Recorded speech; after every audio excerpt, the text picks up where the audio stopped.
MarzGurl. And I'm JoshKnightTheFirst. And welcome to episode 7 of MokkoriPlay, the only podcast dedicated solely to all things City Hunter. On today's podcast, we're going to cover episode 7 of City Hunter, titled A Gunshot to Set the Heart Aflutter, Sad Lonely Girl. This episode's actually got, really good animation. Well, going along with that, also in terms of character design, you'll see over the course of the series, there's a lot of different outfits that they'll rotate Kaori through, and this one that they put her in this one, I think is probably my favorite, which is the kind of a peach-colored shirt and the aqua jacket with the CH on the back. Yeah, for City Hunter. I really wish it was easier to buy that jacket. I would wear that jacket around all the time. It's like maybe a bomber jacket. I would call it a bomber jacket. But also like a Letterman's jacket, kind of, like a high school. It looks a whole heck of a lot like my choir jacket that I had. Yeah, to me, I would definitely say it's that 80s, like, kind of members-only looking bomber style. Mm-hmm. Like, to me, that's that look right there in this episode, which we see in several other episodes throughout the show. This is the one that was mimicked when they were coming up with the costume choices for the live-action Nicky Larson movie. That's true. That's the one I think that they were basing it off of. But this week, we're going to deal with someone who's trying to fake their own death a second time. A second time. So this one's a little bit complicated. So our client for the week that has hired the services of City Hunter is a man by the name of Hagio. Now, he's got kind of a very interesting case here, so we'll explain this as easily as we can. Kind of very interesting. Okay, so Hagio used to work for a guy named Sozo Amachi, who was this guy who's apparently very big in the political arena. He could be the next prime minister. And apparently about a year ago, there was this big scandal where Amachi's chauffeur, right? He was chauffeuring around and accidentally hit and killed a kid, and that chauffeur committed suicide. Except that's not what really happened. All he did was he took the fall for this political person, who was actually the person who hit this pedestrian, and now he had to fake his own death. Yes, so in case we haven't made that clear yet, our client here, Hagio, he was the chauffeur, and he has taken the fall for his boss, who is, trying to amass political power here, and was forced to fake his own death, and as such has not been able to make contact with or see his family for some time now. I kind of want to make reference back to the manga version of this episode, because I feel like Kaori in the manga at this point is not being played up nearly as much as what is happening here in the anime now. In the anime, they fully embraced, Kaori's the partner. But I feel like in the manga, for a while, they kind of wanted Ryo to hop around with different women for... different partners. Different partners for a little while longer, but not even partners. But I'm talking about, we just want to see him with more women, basically. So Kaori's not actually the one involved in this when you're reading the manga. There's a totally different female character that's tagging along with him for this that seems really charmed by the way Ryo is swept up by this story of, this poor little girl, who's here without a father, which that carries over into the anime episode as well. Ryo has been very much swept up by the idea of, man, my heart has been touched by this story, actually, and usually I would not do work for men. In fact, there's a big fight he has with Kaori over it right at the beginning of the episode where she's throwing darts at his face. It's really well animated as he's dodging these darts, saying, I'm not gonna work for this dude. I don't work for guys. But then he sees this cute little girl and she's all sad and alone in the park, and I thought my dad was gonna come back, and Ryo's just like, oh man, I can't have this. Well, yeah, because Kaori's there asking him kind of those questions like, okay, for $1 million, would you this? Like, that sort of thing of like, okay, what would it take for you to take a job from a man? Because clearly you've already established this no man clause, which we've heard of before back when he was still working with the other Makimura. And Ryo says, well, it's only when my heart flutters, that kind of a case, then maybe I'll consider it. And Kaori's kind of dogging him for it, but you see this a lot throughout the anime. Ryo does have a soft side. Yeah. And especially when it comes to kids. In this particular case, the little girl, the sad, lonely girl in the title, is Michiko, who happens to be Hagio's daughter. Now, the unfortunate part about this is she doesn't get any character development. We really only see her sad at this park. She's just the sad daughter at the park with no daddy. But the also other unfortunate part is that thankfully unfortunately, there's only one moment of real not so great behavior out of Ryo, and it is unfortunately, oh well, in 10 years, maybe that little girl will be this really hot babe. And then Cowdy immediately hits him with the, oh, knock it off, you perv. And then they move on. Well, thank God. It's still a bad joke. Still maybe shouldn't have been done. But he never hits on her because she's a child. Thank God. So okay. And you know what? This whole episode, he never assaults anybody. And especially... miracles do happen. Especially not the child. So, thank God. Now, see, going off this episode, yeah, we don't have another very hot female for him to be oogling and thinking about having good, fun Mokkori times with. But I was looking at the character animation here, and Kaori, again, she's designed very feminine here as opposed to later episodes. They make her super cute in this episode. She's really cute in this episode. Cute. I actually thought it was kind of funny. I thought they were getting along really well, actually, in certain points throughout the episode. Which is funny as you go on, because as time passes, Ryo kind of treats her worse and worse. Like, he's trying to distance himself probably from how he might feel about her. At the beginning of this episode, when she's like throwing darts at his face and he's like hanging upside down off the balcony, the railing. Off the banister there. Yeah, off the banister. She goes up and she starts tickling the bottoms of his feet, and he's like, no, stop. Oh no, wait, I think I'm actually starting to like this. Like, there's a lot, like... Ryo's pretty kinky when you break it down. Like, there's a lot of stuff he might, like, he's that quote from Community, like, I hope this doesn't wake something up in me. Yeah. Like, that's Ryo throughout several episodes. Like, he's not sure what he's open to. Like, he knows he loves women, but, you know, if he broadened his horizons a little bit, just what I'm saying. Uh-huh. He might discover a few things. So after Hagio has made his case to Ryo and Kaori about what he has to do, like, can you help me fake my death again? Because the political guys, they know I'm still alive, and they want me to be, you know, down undercover, make sure nobody knows I'm alive. But if they think I'm dead, then they're not going to keep tabs on my daughter anymore or my family. Then I can go back and live with them again. Can you guys help me with that? Which Ryo gladly agrees to. Now, this means they have to set up a meeting with Amachi's head secretary by the name of Matsui. And this guy's just kind of the go-between. He's the guy we'll see for the whole episode. We never actually get to see Sozo Amachi the whole time. He's just a name uttered throughout the whole thing. So it's like, what was even the point? Yeah, there's no point in bringing up this guy when we're just going to be talking to this other guy this entire time. So, dude threatens the go-between guy like, hey, if you don't give me 1,000,000 yen right now, then I'm going to go to the press or to the police, or I'm going to go to his whoever's going to listen. The political rivals, and I'm going to say, this man hit a pedestrian, not me. By the way, I'm not dead, I'm still alive. And he's like, okay, fine, I'll give you the money. And then immediately decides, you know what? Reneges on that and says, nah, the only option is just to actually murder him this time. Which, at this point, it's like, why didn't you lead off with that? Like, a year ago when all this happened and you wanted this guy to take the fall, why didn't you hire a hitman then? Like, why did you wait a year to drag it out? Maybe they thought they were being nice at the time because the guy was saying, well, I'm not going to tell anybody. Just pretend that I'm dead. Please don't actually shoot me. Maybe they thought they were being nice. I don't know. But in any case, dude immediately is like, no, I'm going to call a hit on this guy. Now, Ryo, thankfully, because he's been at this for a while, he knew that's exactly what was going to happen because he set this whole thing up. He told Hagio, all right, go ahead and make these demands. I bet you anything he's going to call a hit on you.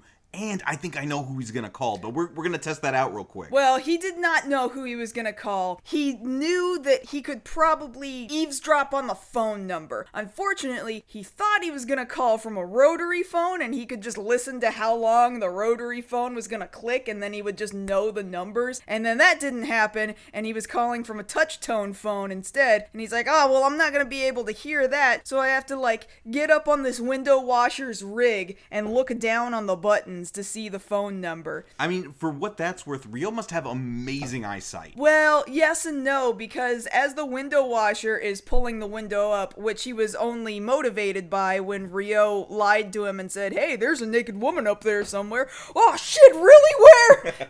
Take me up.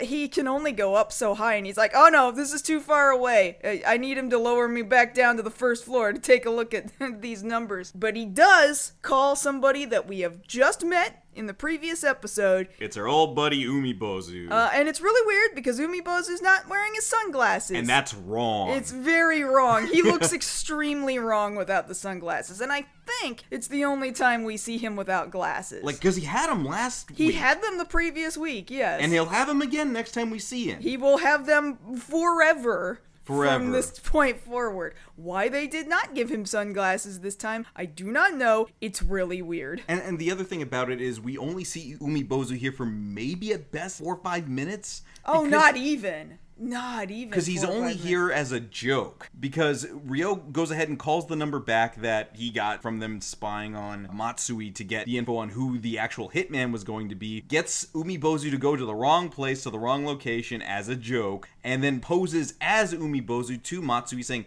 yeah, I'm the hitman. I'm the guy you want. It's going to be me. Now, naturally, Matsui is not convinced that he's the guy for the job because, of course, Ryo's very aloof, very animated, very weird. He's also doing a lot of weird magical pranks that you would see at like a magical stage show. He's like a children's party kind of thing. Pulling flowers out of his jacket and here's a balloon or whatever. Which, if you think about it for a second, sleight of hand probably pays off in his line of work. Oh, I'm sure, yeah. You know, having to hide things or get things out of the way that somebody needs to not notice. Mm-hmm. Ryo probably took up some magic classes, I imagine. Regardless, Ryo's like, okay, fine, you don't believe me, so I'm gonna prove to you that I'm the guy you want. I'm gonna shoot the belt buckle off of this dude who's trying to hit on this chick, and she clearly doesn't even want him to be hitting on her. Well, how are you gonna do that? He's literally all the way across this crowded park. I think it's Shinjuku Park. Super crowded, and you're gonna shoot through this crowd? Yeah, just blow up this balloon, and when the balloon pops, I'll fire my gun. And he does it. He does it straight through, like somebody's dancing in the middle of the street, and she's got her leg up, and the bullet goes like right under her leg, and it's going like past some kids playing. And see, you see this a lot throughout the show, is there's always that light trail that follows the bullet to show just how accurate he can be. Like, he is super pinpoint accurate wherever he's trying to shoot. The fact that he's doing it in a crowd, for one thing, like, he knew the exact moment where everybody's positioning would be perfect to make sure this guy looked like he dropped his pants. Well, thank God it lined up just right along with the balloon popping. Like, that would have gone really badly if the balloon had popped at a really bad time. Yeah, because you got to think about the logistics of that for a second. Like, okay, whenever you pop the balloon, I'll go. Instead of Ryo being like, okay, blow up the balloon, and when I say go, pop the balloon, and then that's when I'll shoot when I have my shot lined up. Yeah. Like, no, he like, doesn't fuck around with that. He's like, no, I can do it any time, and you're fine. Like, I can just see the shot. I am worth the money. And dude's like, oh, man, you're a pro. Okay, yeah, man, go for it. You're hired. And so now that he's taken the bait, like, this is, I don't know whether this was genius or not, because the whole thing is to get Matsui to think that he's in control and that he's got everything going just the way he wants to. He tells Hagio, hey, call him back up and then ask for more money. Like, it's already bad enough that he's had this poor man, all right? He can't see his daughter. She's still out on the swings right now while all this is happening, just swinging by herself. She just never left. Never mind the fact that she's apparently staying with relatives, and those, I don't know if those relatives care about where she is or not. Let's talk about that for a second. Like, she leaves the park there at the beginning of the episode because Ryo says, all right, go on. I've talked to your dad. It's fine. You can leave. But every time we see her show up again, she's at the park. And I'm like, do the relatives just drop her off at the park? Is she leaving the relative's house and they don't know and she's just there on the swings? She's leaving school and she goes straight to the park and then she stays there and the relatives are just like, she comes back at around 1:30 in the morning every night. Like, you could put the Incredible Hulk walking away music on top of her on the swing. And that's her the whole episode. But, like, on top of that, like, your daughter's already waiting in the dark, all right? For someone to come get her on the swing. Somebody help this poor child. Not only that, you're like, all right, I'm already in danger. People already want me dead. I need to ask for another $1 million. Like, dude is desperate. He really wants to make sure somebody really wants him dead. Like, really right, dead. That's the whole point is what I'm getting at. But the stakes are very high. Like, he's going in and he has the most to lose. Mm-hmm. So he makes this call and he's like, hey, I want more money. I want $2 million, midnight at the wharf. Make sure it's there. And I want Sozo there. I don't want anybody else. I want to deal with the man himself. All right, bye.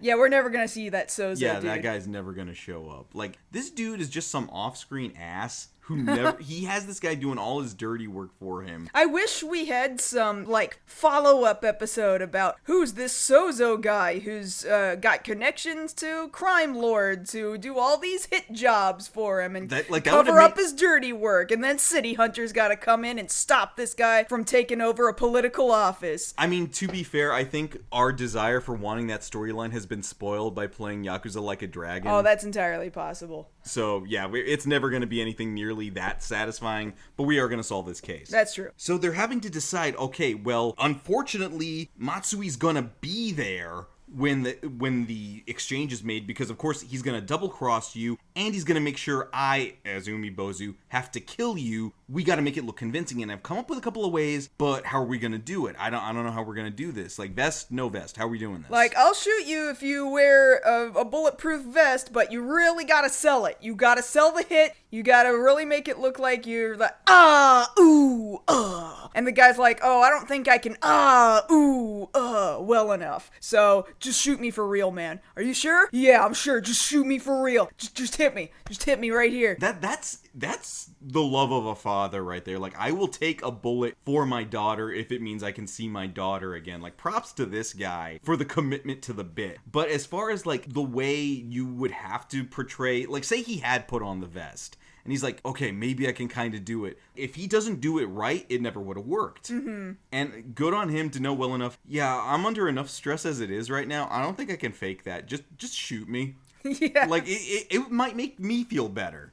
There's a lot it would be cathartic to be shot at this point. I don't know if he thinks it's cathartic, but he knows what's up. He knows what he's got to do to get out of all this. So midnight rolls around. They make the exchange, or the supposed exchange is where's my money? I wanted to talk to the main man. You're not the main man. He's like, haha, that's not gonna happen. This guy's here to shoot you. Oh no, guy I've never seen before in my life who's here to shoot me, and we totally didn't plan this. That's right. Here I am now, for the first time that you have ever seen me ever in life, discussing shooting you right now. Here we go. Bang. Bang. And he takes the shot.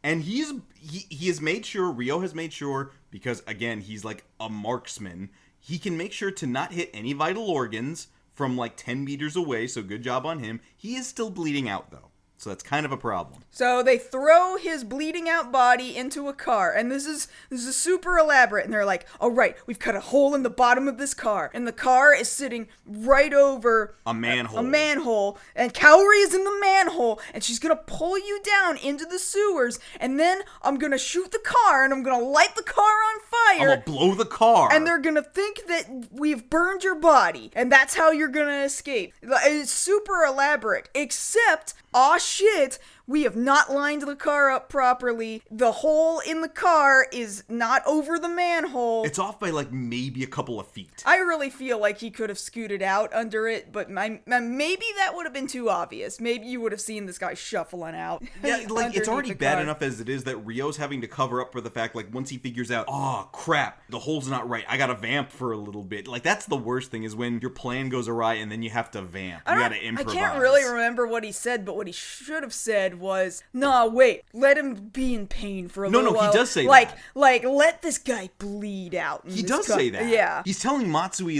hey, I'm gonna watch this guy suffer. So not only did I shoot him, I'm gonna put him in a car, and I'm gonna light the car on fire. And Matsui's just eating it up oh my god, I got such a good value for this guy. It's amazing. I can't believe, Matsui, you idiot. How can you believe everything that's being put in front of you? I guess this is why you're in crime and politics. All right. But on top of that, I figure there must have been an easier way to do it. I figure if dude has been shot in the stomach, from where their vantage point is, if he doubles over in the seat and uses that as an opportunity to climb out the bottom, I don't think that they would think twice about that if he doubles over in pain and then he can't be seen over the dashboard of the car and he just climbed out. Yeah, but can he be seen from underneath the car just kind of shuffling around trying to squeeze out? And when you've been shot, how capable are you of just squeezing out? That was the point of Kaori being down there to catch him, because this guy's bleeding out in the car. She's having to ask him, hey, undo the parking brake, man, so you can roll backwards a little bit, and he's barely got the strength to even do that much. Think of your kid. And that's the only thing keeping him still conscious enough just to pull the handle handbrake. And see, this is the beautiful part about why this is such a cheesy, hammy kind of show, and you can enjoy it for that reason, is when he's able to pull the parking brake and get himself into position to where Kaori can just barely in the nick of time get him out. Matsui's like, he's getting away! And Ryo's like, no, I was waiting for him to do that. Bang! You bought that? Like, hey, why is... First off, like, if I was Matsui, if I was in his shoes for a second, I'm like, okay, man, I hired you to do a job. I hired you to shoot the man. You have done that. We can finish our transaction here. Why is there a car here? I would already start investigating why is the car here. Well, I mean, if he really sells this idea of there's not even going to be a body because I'm going to torch it in this car, I mean, you really have to believe that the fire can burn so hot that there just isn't a body or bones or anything anymore after that. Like, I burned up the clothing, I burned up the identification, I also got to make sure I burn up the bones. That's what you paid me for. You think you were paying for just a gunshot? Nah, man, I get rid of the bones. This is no bones. This is a no bones day. A no bones day. And he bought it, and they got him out just in the nick of time, and it worked. And these guys got away scot-free. Matsui thinks he did his job. We never hear from Amachi again. And he paid Ryo for doing the job, and nobody questioned it. And Ryo's like, here, man, you gonna go live your life with your daughter who finally is happy. She's finally off the park. And is not in the park, is getting on this train with her dad to get out of town. Here, take this suitcase full of money. No, I can't take that, man. Take your cut, man. Take your cut. I already did. We're good. But Ryo tells him that, and then Kaori's like, you didn't take your cut. You did this for free. This is what you meant. You like that guy, you big softy. Yeah, he kind of plays that off. It's nice to see once in a while, and especially, again, we see this a lot when there's a case involving kids.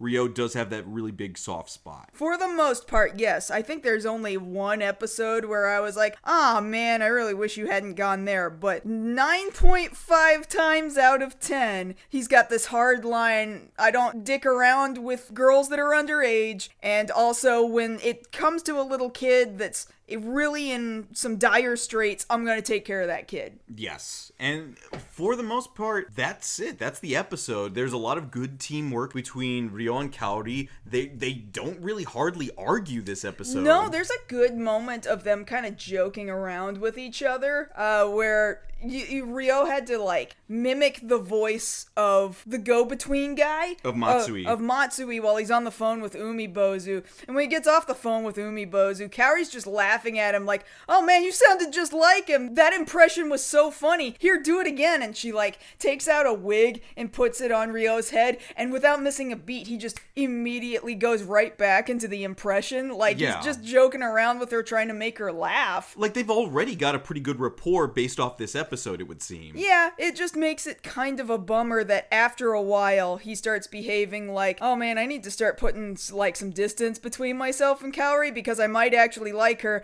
Now I have to start treating her like I think that she's ugly and a man. Well, because it hits on different levels when you think about it that way, because it's one thing that he thinks she's attractive, and clearly they are animating her as such. She is very cute this episode. Yeah. She's very attractive. Nothing wrong with that. But on top of that, it's different when you go from, oh yeah, she's attractive, I'd hit that, to, damn, I think I'm starting to like her. Crap. Okay. Pretend she's a man. Pretend she's a man. Wait, that's not working either. Damn it. And it just gets harder and harder for him, and he just has to try that much harder to talk himself out of it. Right, which thankfully we didn't see any of that this episode. We just saw them actually kind of getting along kind of nice. We saw friends being pals. It was kind of cute. It was kind of nice. I kind of like it. But next week, we're going to get another wrench thrown into the works with the appearance of Sayako. Yeah, that's another reoccurring character that's about as big as Umibozu, so... I don't know, Umibozu's kind of bigger than her. She's only about Kaori's height. Don't even worry about it. Yeah, she might be taller than Kaori. She's Maybe got those. Like, she's got those high heels. She's got those high heels. She does always wear heels. Yes, but we'll talk more about that next time. So please come back next time when we cover the 8th episode of the TV series. The Bullseye is a beautiful woman. Hands off the female detective. If you want to catch us outside this podcast, you can always find us both over on Twitter. I'm at JoshKnightTheFirst. And I'm at MarzGurl. Thank you all so much for listening to our 7th episode of MokkoriPlay. And if you don't come back next episode, I'm gonna kick Josh's chair out from under him. Wait, what?